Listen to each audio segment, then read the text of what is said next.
Hi friends, Chris Hardy here, the Associate Pastor at West Lawn United Methodist Church. And again, I want to say thank you for joining myself and Pastor Jeff on these daily devotional videos as we continue along with Jesus's the Sermon on the Mount, found in the Gospel according to Matthew, chapters 5 through 7.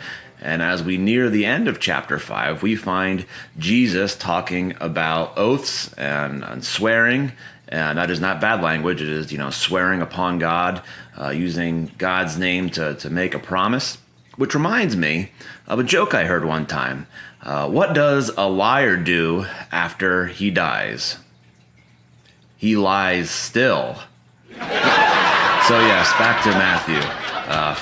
Matthew 5:33 through 37. I'll be reading from the New Living Translation. You have also heard that your ancestors were told, you must not break your vows. You must carry out the vows you make to the Lord. But I say, do not make any vows. Do not say by heaven, because heaven is God's throne. And do not say by the earth, because the earth is his footstool. And do not say by Jerusalem, for Jerusalem is the city of the great king. Do not even say by my head, for you can't turn one hair white or black. Just say a simple yes, I will, or no, I won't. Anything beyond this is from the evil one.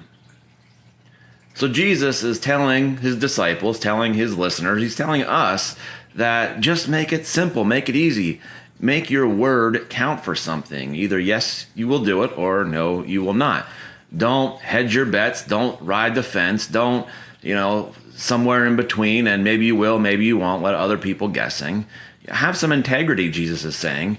Don't swear upon God, because apparently this was an issue for folks then and probably now, because as we see even in the court of law, when you swear upon a Bible, you're under oath, and many, many times people are perjuring themselves. So they're lying not only in the court of law under oath with the penalty of criminal charges and jail time, or fines, or probation, or whatever, but they're also flippantly swearing upon God as they raise their hand and say that they promise to tell the whole truth. But apparently that is man's and woman's and humanity's downfall and sinful nature. It reminds me when I was a kid, and my kids had done it to me when they were even littler.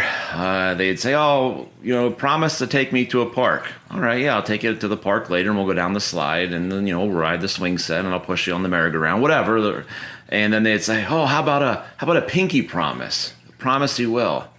And somehow in this pinky promise, you were making a pact, you were making a vow, taking an oath that, through this pinky promise, you are really certainly, absolutely must be telling the truth, or, your mother will die, break your mother's back if you step on a crack, one of those things.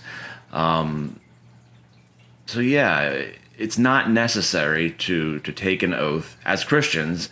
Jesus is saying that just make your word, because if you say you're going to do something and someone's asking you, well, do you promise? Well, that's implying that you can't be trusted, that somewhere along the line you had done something that your word wasn't good enough. And now that this person is calling you to the carpet to say, are you sure you're going to do it? Because sometime in the past you said you were, but then you didn't, and you left me hanging. So do you promise you will? And vice versa.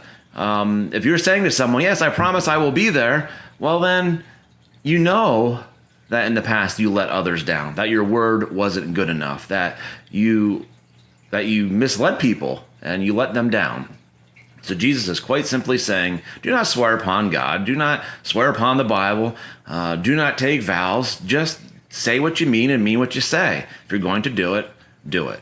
But sadly, we live in a world of fallenness, our sinful nature, but also a world of corruption that breeds mistrust. But fortunately, we have Jesus. Jesus has us, and we are called to do better, to be better, to be different than the world as followers of Christ. So hopefully, friends, your word can be your word, that you can be trusted into doing what you say, and that you can share the gospel of Jesus Christ by both your words and your action. Friends, may God be with you until we meet again.